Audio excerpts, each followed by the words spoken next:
Wyoming Territory, December 1879. The wind was a predator. It stalked the high plains with a voice like grinding stone, promising a winter that turned breath to frost and men to ghosts. It clawed at the worn edges of Alara Vance's small cabin, a relentless siege against the flimsy wood and chinked mud that stood between her and oblivion. Inside, the only warmth came from a dying fire, and a grief so fresh it was still a physical ache in her chest. Her father was gone. 2 days gone, buried beneath a shallow layer of frozen earth behind the cabin, his cough finally silenced by the unforgiving cold. He had left her with nothing but his worn tools, a half-empty sack of flour, and a debt that felt as vast and inescapable as the Wyoming sky. She sat on a three-legged stool, her hands raw and chapped, wrapped around a tin cup of lukewarm water. The hunger was a dull, familiar pang, but the fear was a sharp, living thing. A fear of the coming storm, its knuckles already rapping against the single glass pane of the window. And a fear of the man who was coming, Mr. Silas Blackwood. His name was a legend in this territory, a name spoken with a mixture of awe and fear. He owned everything the eye could see from the highest peak of the Tetons, a kingdom of cattle, timber, and unforgiving land. Her father had been prospecting on a forgotten corner of that kingdom, chasing a fool's dream of silver with Mr. Blackwood's reluctant permission, a permission that had come with a price. A debt, a sharp, authoritative knock rattled the cabin door, a sound that cut through the howl of the wind. Alara's heart seized. It was him. She took a steadying breath, pulling her thin shawl tighter around her shoulders and rose. Her worn leather boots made no sound on the packed dirt floor. When she opened the door, the man standing there was more force of nature than man. Silas Blackwood was tall and broad, wrapped in a heavy sheepskin coat dusted with the first flakes of the blizzard. His face was hard, carved from granite and shadowed by the brim of a dark hat. His eyes, the color of a winter sky just before a storm, held no warmth, only a profound and chilling emptiness. They swept over her, taking in her plain, tired face, her patched dress, her state of utter destitution. "I've come for what is owed," he said, his voice a low rumble that seemed to vibrate in the very air. It was not a cruel voice, merely one devoid of all emotion, a voice that stated facts. Alara did not flinch, she had no tears left. "My father passed 2 days ago, Mr. Blackwood. There is nothing left, the land is yours. I will be gone by mornings." His gaze shifted past her, into the stark interior of the cabin, noting the empty shelves, the dying fire. He saw the new mound of earth through the window, a small, pathetic scar on the frozen land. A flicker of something unreadable passed through his eyes, so quick she thought she might have imagined it. The wind howled, pushing him forward, forcing her to step back as he entered the small space, bringing the biting cold in with him. "The storm will have this valley shut tight by nightfall," he stated, his eyes on the swirling snow outside. "You won't make it a mile." It was true, she knew it. To leave now was to walk into a white grave. He was trapped here with her and she with him.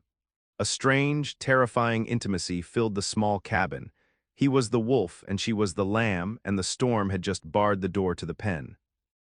He moved with a quiet, powerful grace, his presence overwhelming the tiny room. He saw the single blanket on her cot, the sliver of soap by the wash basin. He saw everything she was and everything she was not. A long, tense silence stretched between them, punctuated only by the scream of the wind. Alara finally broke it, her voice quiet but steady. "I have nothing to offer you, Mr. Blackwood, not for shelter.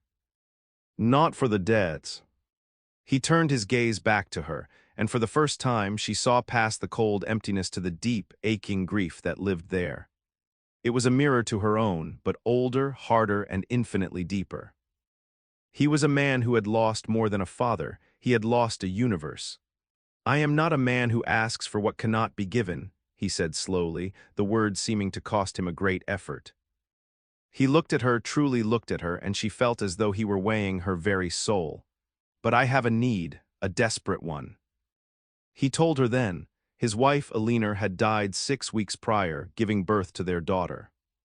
The child, Lily, was frail. She refused the goat's milk and the sugar water. The wet nurses hired from town were unreliable, their milk thin, their motives questionable. The child was fading, wasting away in a grand house filled with silence and sorrow. "My foreman tells me your mother was a midwife," Silas said, his voice raw with a pain he could not hide. "He said you helped her. That you have a gentle way." Alara stared at him, her mind struggling to comprehend his words. He was not here for land or money. He was a father, desperate and broken, searching for a miracle in a place of ruin. "I need a woman to care for my child," he continued, the words stark and bare. "To live at my ranch, to see that she survives this winter. The debt your father owed, it will be forgotten. You will have a roof, food, warmth. It will be a position of employment, nothing more." The wind slammed against the cabin, and the world outside disappeared into a churning vortex of white. Here, in this tiny, fragile space, an impossible offer hung in the air. He was offering her survival, and she, a woman with nothing, was being asked to save the one thing that mattered in his vast, empty world. She started, her throat tight. "Decide," he said, his tone leaving no room for negotiation. "The storm will not wait." She looked around the cabin, at the cold hearth and the empty shelves that represented her past. Then she looked at the powerful, grieving man before her, a man offering her a future, however uncertain. She had nothing to lose but a life that was already lost. "Yes," she whispered, the word barely audible above the storm. "Yes, I will come." The journey to the Blackwood Ranch was a battle against a frozen hell. Silas's sleigh, pulled by two massive draft horses, fought through drifts that rose like white waves. Alara huddled under a heavy buffalo robe, the infant Lily wrapped tightly in blankets and pressed against her chest. The child was impossibly small, a fragile bird with a weak, mewling cry. Alara could feel the faint, fluttering heartbeat against her own, a desperate rhythm that echoed the fear in her soul. The ranch house appeared out of the swirling snow like a ghost ship. It was enormous, a two-story monolith of dark timber and cold stone, with windows that stared out like vacant eyes.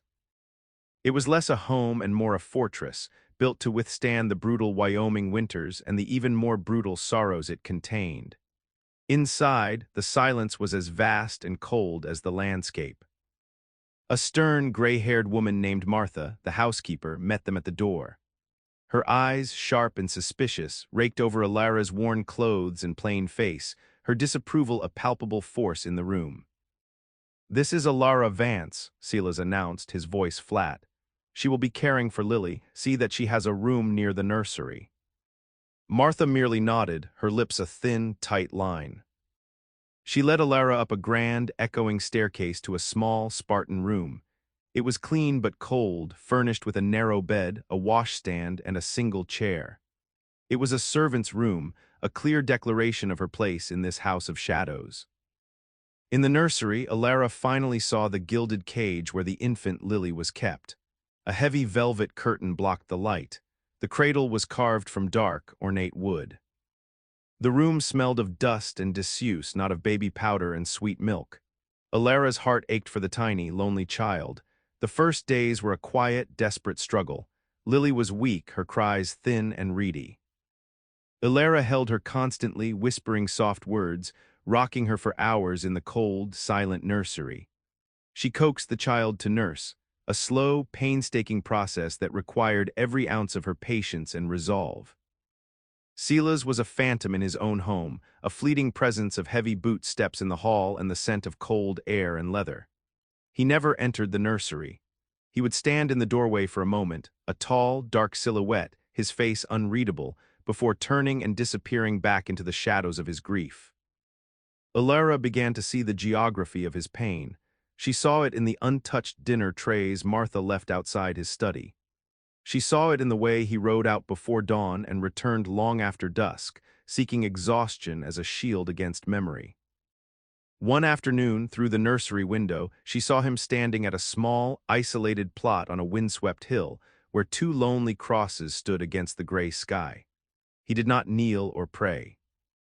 He just stood there, a man turned to stone by the elements of his own sorrow. She, in turn, was watched. Martha's skeptical gaze followed her everywhere. The few ranch hands she saw averted their eyes, whispering amongst themselves. She was an outsider, the pauper from the hills, an unwelcome specter in their master's house of mourning. She felt their judgment like a physical weight, but she ignored it, focusing all her energy on the tiny life in her arms. Slowly, miraculously, Lily began to change.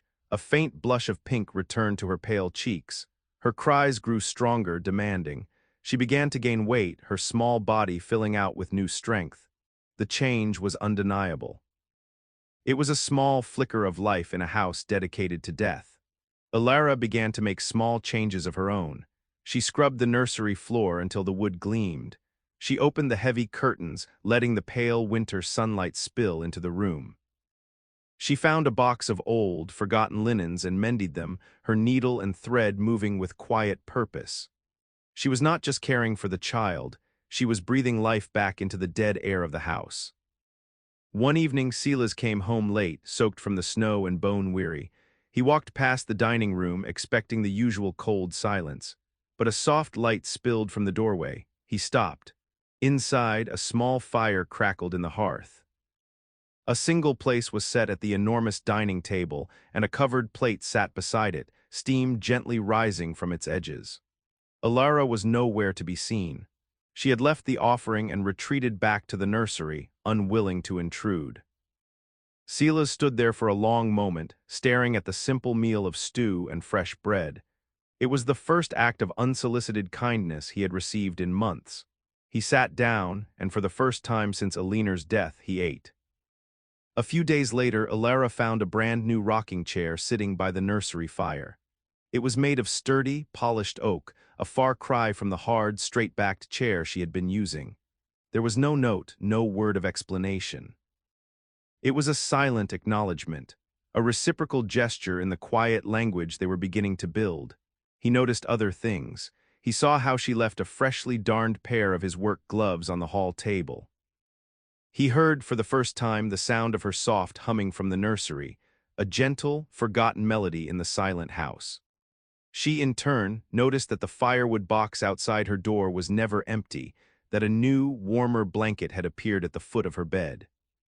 They were two solitary planets, orbiting the small, growing sun of the child, their paths dictated by unspoken needs and quiet observations. He saw her resilience, her quiet dignity that asked for nothing. She saw the profound, honorable grief that lay beneath his stoic armor. An uneasy alliance born of desperation was slowly, imperceptibly, transforming into a fragile thread of mutual respect. A thread that neither of them yet dared to name, let alone touch. The trip to the town of Redemption was a necessity. Supplies were low, and a break in the brutal weather offered a small window of opportunity.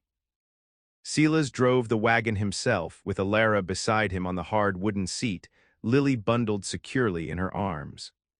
The silence between them was no longer tense, but comfortable, filled with the jingle of the harness and the crunch of snow under the wheels. Redemption was a town clawing its existence from the harsh land. A single muddy street lined with false-fronted buildings that leaned against each other for support. As they pulled up to the general store, Alara felt the change in the air. The moment her feet touched the ground, the whispers started. Heads turned. Conversations ceased, replaced by murmurs that buzzed like angry hornets. She saw the looks from the townswomen, their faces a mixture of pity and contempt. They saw her plain wool dress, the one she had painstakingly mended, and the powerful, wealthy man at her side. They put the pieces together and came up with a story that suited their own small, bitter minds. "That's her," a woman whispered from the porch of the dressmaker's shop. "The Vance girl, living up at the Blackwood place." "Shameless," another added, her voice sharp. "Barely a month since his wife passed." Alara kept her eyes down, her cheeks burning. She clutched Lily tighter, using the child as a shield against the barbs of their judgment. Silas heard it all. A muscle tightened in his jaw, and his eyes grew colder, harder. He placed a protective hand on the small of her back, a gesture so subtle it was almost imperceptible, and guided her into the store. Inside, the assault continued, albeit in a more refined manner. Beatrice Croft, a woman whose wealth was second only to the Blackwoods, turned from the counter. She was beautiful in a severe, calculated way, dressed in a fine velvet dress the color of blood. Her smile was a weapon, sharp and precise. "Sela's darling," she purred, gliding towards him. Her eyes dismissed Alara as if she were a piece of furniture. "I was so worried hearing you were snowed in. We all were." Her gaze finally fell upon Alara, her smile tightening into a sneer. "And you must be the help. How resourceful of you to find someone so rustic." "Alara is caring for my daughter," Silas said, his voice flat and cold, offering no purchase for Beatrice's insinuations. Beatrice's eyes narrowed. She saw the healthy blush on Lily's cheeks, the way the child rested contentedly in Alara's arms. She saw a threat where she had expected a temporary inconvenience. The second prong of the attack came from a man who embodied the town's greedy heart. Mr. Abernathy, the banker, a portly man with soft hands and predatory eyes. He entered the store, his gaze immediately locking onto Alara. "Miss Vance," he said, his voice oozing a false sympathy. "A word, if I may, about your late father's outstanding accounts." He spoke loudly, ensuring everyone in the store could hear. He listed debts for tools, for supplies, for loans advanced against the worthless silver claim. He was painting a public picture of her as a grifter, a woman who had fled her obligations to latch onto a wealthy benefactor. "Those matters are settled," Silas interjected, his voice cutting through Abernathy's monologue like a blade. "Her father's debt to me covered all his obligations. The slate is clean." Abernathy's eyes glinted with malice. "Is that so?" "A private arrangement, how very convenient for her." He smiled, a greasy, unpleasant expression. "The town has an interest in seeing debts honored, Mr. Blackwood. It is a matter of moral character." The air in the store was thick with hostility. Alara felt trapped, exposed, her poverty and her grief laid bare for public consumption. Beatrice watched with undisguised pleasure. The townspeople looked on, their faces a gallery of morbid curiosity. She was their entertainment, a drama to spice up a dull winter afternoon. Silas finished his purchases in stony silence, his movements clipped and efficient. He led her from the store, his presence a silent, forbidding wall around her. The ride back to the ranch was heavy with the weight of what had happened. The comfortable silence was gone, replaced by a chasm of shame and unspoken anger.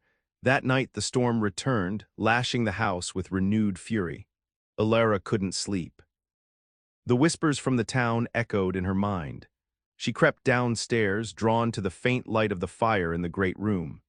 She found Silas there, staring into the flames, a glass of whiskey untouched on the table beside him.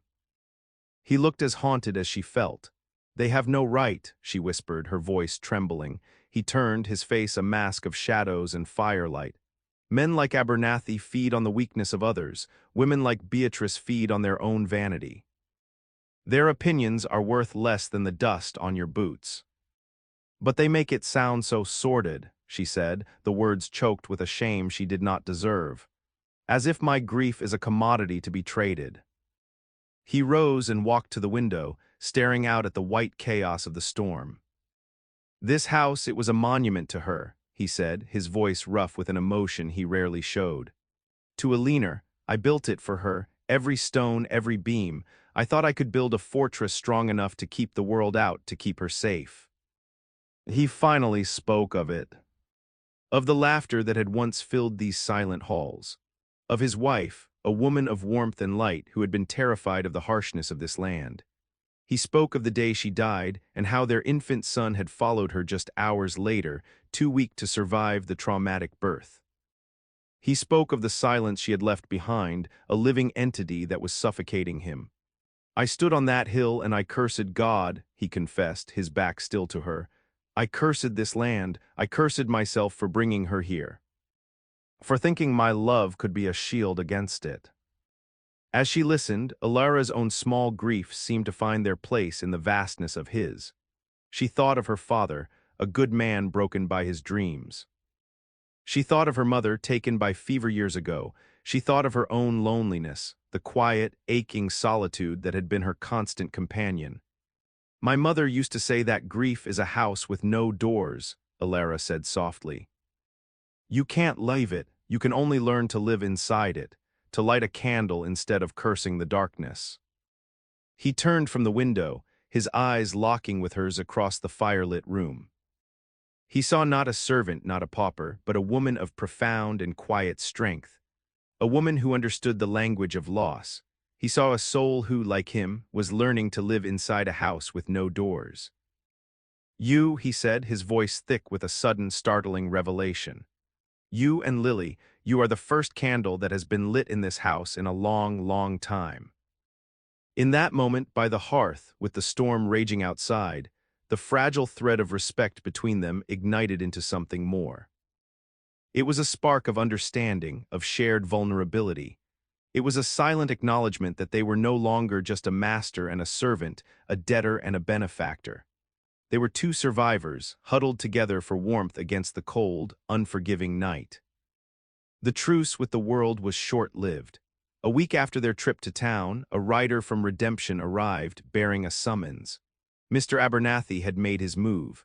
He had filed a formal petition with the territorial judge, claiming Alara was an absconded debtor. He cited an obscure law allowing a creditor to claim the physical service of a debtor who could not pay, demanding she be removed from the Blackwood Ranch and placed in his custody to work as an indentured servant at his bank. It was a vile, public challenge designed to shame Silas and break Alara. The news spread through the ranch hands like a prairie fire. Their whispers changed. The suspicion in Martha's eyes deepened. Alara was no longer just an outsider. She was trouble, a scandal that threatened to tarnish the formidable Blackwood name.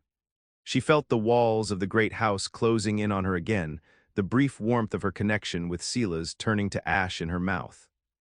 She expected him to cast her out. It was the logical thing to do. She was a liability, a complication he did not need. She packed her few meager belongings into a small bundle, her hands trembling. She went to the nursery and held Lily, her tears falling silently onto the sleeping child's blanket. She was saying goodbye. Silas found her there, standing by the cradle, a portrait of quiet despair. His face was like a thunderhead, dark and furious. "What are you doing?" he demanded, his voice a low growl. "I am leaving," she said, her own voice barely a whisper. "I will not bring this shame upon you and your house. I will face Mr. Abernathy on my own." He crossed the room in 2 long strides, his anger a palpable heat. "You will do no such thing. This is not your fight alone. He uses you to get to me, to my land. He thinks I am weak with grief. He is mistaken." "But the law," she began, "the law is a tool," he cut her off. "It can be used to build or to break. Abernathy seeks to break you." "He will not succeed." The hearing was to be held in the town's only meeting hall, a drafty building that served as a church on Sundays. The entire town of Redemption seemed to have turned out, their faces hungry for the drama. Beatrice Croft sat in the front row, a smug, triumphant smile on her face. Abernathy stood beside the judge's makeshift bench, puffed up with self-importance. Alara entered on Silas's arm. A collective gasp went through the crowd. He was not shunning her, he was standing with her. He led her to the front, his presence a defiant challenge to the entire room. He was a lion, and she was under his protection. The judge, a weary man named Miller, read Abernathy's petition aloud. The banker then took the floor, weaving a sordid tale of the Vances' deception and Alara's moral failings. He produced a ledger filled with her father's debts, painting him as a swindler and her as an accomplice. Beatrice was called as a witness, and she spoke of Alara's unseemly familiarity and her swift and calculated infiltration of the grieving Blackwood household. It was a deluge of lies, and Alara felt herself drowning in them. She shrank into her chair, the weight of their hatred crushing her.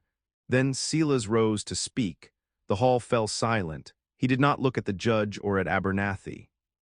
He looked directly at Alara. His voice, when he spoke, was not loud, but it filled the entire room with its raw, undeniable power. "Mr. Abernathy speaks of debts and ledgers," Silas began, his gaze unwavering. "He speaks of transactions. Let me speak of value.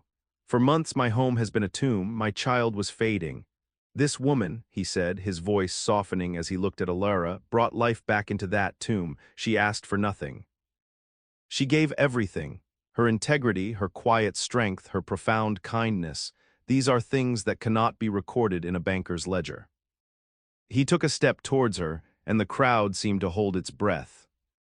Mr. Abernathy wishes to claim her service for a debt of a few $100s. He claims this is justice.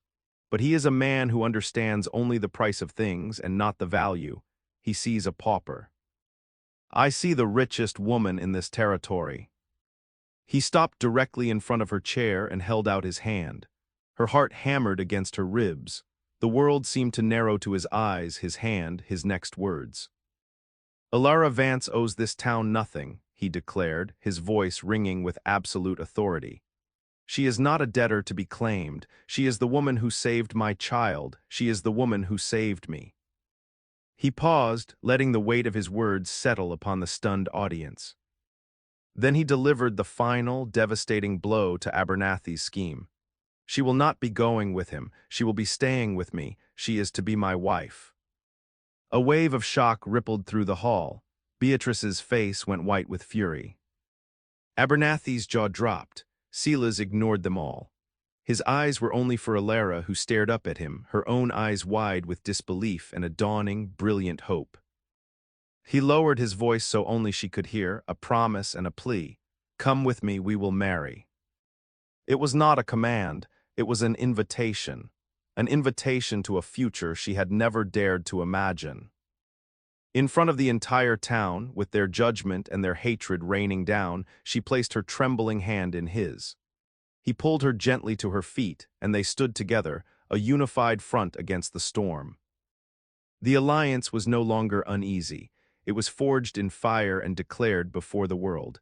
Abernathy, sputtering with rage, was not finished. This is a sham, a mockery of the law. He's trying to absorb her father's worthless mining claim. I have documents, proof of other lands. He brandished a sheaf of papers, his face purple with fury. He accused Silas of coercion, of using his power to cheat honest creditors.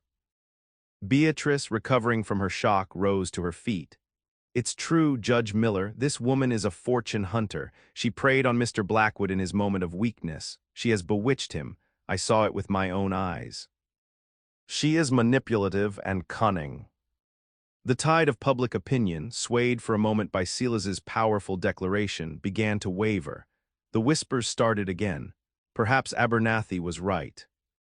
Perhaps the rich and powerful Mr. Blackwood was being played for a fool.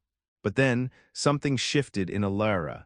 The fear that had held her captive for so long finally broke. She let go of Silas's hand and took a step forward, facing the crowd, facing her accusers. Her voice was not loud, but it was clear and carried the simple, unadorned weight of truth. My father was not a swindler, she said, her gaze steady.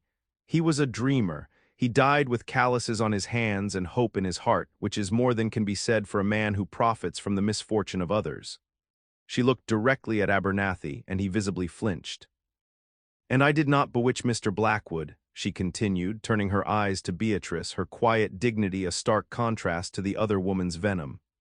I cared for his child, I cooked his meals, I mended his shirts. If these are the acts of a witch, then my magic is simply one of common decency. Something you, madam, seem to know nothing about. She turned finally to Silas, and her voice softened, filled with an emotion that silenced the entire room. This man is not weak. He is the strongest man I have ever known. He carries a grief that would have crushed a lesser man, and he does it with honor. He offered me shelter when I had none. He has treated me with a respect I have never known. If he wishes me to be his wife, it is not because he is a fool. It is because he is a man of great heart, and I will accept him, not for his land or his name, but for that heart. Her simple, powerful honesty was more potent than any legal argument. It cut through the lies and the venom, laying the truth bare for all to see. Just then the back door of the hall opened, and Silas's foreman, a grizzled man named Tom, stepped inside. He held a worn leather satchel. "Begging your pardon, Judge," he said in a gravelly voice, but I have something that might be of interest." Tom explained that after hearing of Abernathy's petition, he had done some asking around among other small ranchers and prospectors. The satchel was filled with promissory notes, deeds, and letters, all evidence of Abernathy's predatory lending practices. He had a pattern of loaning money against inflated claims, then foreclosing at the first opportunity, gobbling up land and resources for pennies on the dollar. Her father was just one of many victims. The final piece of evidence was a letter from Abernathy to Beatrice, discovered by a clerk at the bank, outlining their plan to discredit Silas and force a sale of a portion of his land, which they intended to acquire together. The room erupted. The vindication was absolute and devastating. Judge Miller, his face grim, declared Abernathy's petition void and ordered the sheriff to investigate the banker for fraud and conspiracy. Abernathy, his face a mask of ruin, was led away. Beatrice Croft, utterly humiliated, fled the hall amidst a chorus of derisive jeers. The townspeople, their fickle loyalties shifting once more, began to murmur their approval. They looked at Silas and Alara not with suspicion, but with a newfound respect. They had witnessed not a sordid scandal, but a triumph of honor and love over greed and malice. In the sudden quiet of the hall, Silas turned to Alara. His stern face was broken by a rare, small smile. He took her hand again, his grip firm and sure. "I believe," he said, his voice low and full of promise, "we have a wedding to plan." They walked out of the hall and into the cold, clean air, leaving the judgment of the town behind them forever. Their future was their own. They did not return to the grand, cold mansion. Silas drove the wagon past the main turnoff, heading instead toward a secluded part of his vast property, a gentle valley cradled by aspen groves and a meandering creek. There, nestled among the trees, was a small, sturdy log cabin. It was old and simple, but it was sound, with a wide porch and a fieldstone chimney. "The main house is a monument to the past," Silas said, his voice quiet as he pulled the horses to a halt. "I think it's time we built a home for the future." This was their new beginning, a conscious rejection of the cold formality and painful memories that haunted the great house. Alara stepped down from the wagon and breathed in the crisp, pine-scented air. The silence here was different. It was not the oppressive, sorrowful silence of the mansion. It was a peaceful, living silence, filled with the whisper of the wind in the trees and the gentle murmur of the creek. They started with nothing but the cabin's bare walls and their shared resolve. The work was hard, but it was joyful. Silas, a man accustomed to giving orders, now worked with his hands alongside her. He repaired the porch steps, his hammer blows echoing through the valley. He replaced a broken window pane, his movements sure and steady. He taught her how to properly handle a horse, his large, calloused hands gently guiding hers on the reins. Alara, in turn, brought warmth and life to the rustic space. She scrubbed the floors until the wood gleamed. She found wild herbs by the creek and hung them from the rafters to dry. She planted a small garden in the rich soil behind the cabin, her fingers sinking into the promise of new life. She sang as she worked, the simple, forgotten melodies of her childhood, and for the first time the sound of her voice did not feel like an intrusion, but like the soul of the home itself. Martha, the stern housekeeper, arrived one day in a buckboard wagon, her face a mixture of confusion and grudging respect. She had packed crates with the essentials, linens, pots, pans, and all of the nursery furniture. "The big house is too quiet now," she admitted, refusing to meet Alara's eyes. "The child belongs with her mother." It was the closest the stoic woman would ever come to an apology, and Alara accepted it with a gracious smile. Their life fell into a simple, beautiful rhythm. Mornings were spent working on the cabin and the land. Afternoons were for Lily, who thrived in the fresh air and constant affection. She took her first steps on the cabin's new porch, her tiny hands gripping Silas's finger.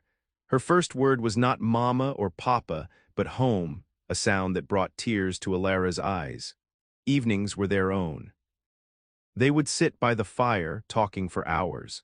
They shared stories of their pasts, filling in the empty spaces of each other's lives. He learned of the gentle mother she had adored and the dreamer father she had loved. She learned of his boyhood on the ranch, of his own dreams before grief had reshaped his world. They were not just building a house, they were building a shared history, a foundation of trust and intimacy far stronger than any stone. Their wedding day was simple and perfect. A traveling minister performed the ceremony on the porch of their cabin, with only Tom and a newly softened Martha as their witnesses. Ilara wore a simple dress of blue calico, and in her hair she tucked a sprig of wild columbine she had found by the creek. Silas, dressed in a clean shirt and his best waistcoat, looked at her not as a powerful landowner claiming his bride, but as a man humbled and transformed by love. When the minister pronounced them husband and wife, Silas did not give her a formal, passionless kiss. He cupped her face in his hands, his thumbs gently stroking her cheeks, and looked into her eyes with a depth of emotion that stole her breath away. "Ilara Blackwood," he whispered, as if tasting the words for the first time. "My wife, my heart." His kiss was a promise, a seal on their new life, a testament to the healing they had found in each other. Later that afternoon, after their guests had departed, Silas led her to a small clearing a short walk from the cabin. In his hands, he carried a small aspen sapling. Together, they dug a hole in the rich earth and planted the young tree. "This is for our new beginning," he said, his hands covering hers as they packed the soil around the delicate roots. "Its roots will grow deep and it will be strong, just like us." He looked toward the distant hill where two lonely crosses still stood. "The past is a part of us, we will never forget it, but we will not live there anymore." That act, more than the wedding vows or the legal papers, was their true union. It was a symbolic gesture of planting life in the soil of their shared sorrow, a promise to grow toward the sun together. As they stood back and looked at the slender sapling, a gentle breeze rustled its leaves, a sound like a hopeful whisper in the vast, quiet wilderness.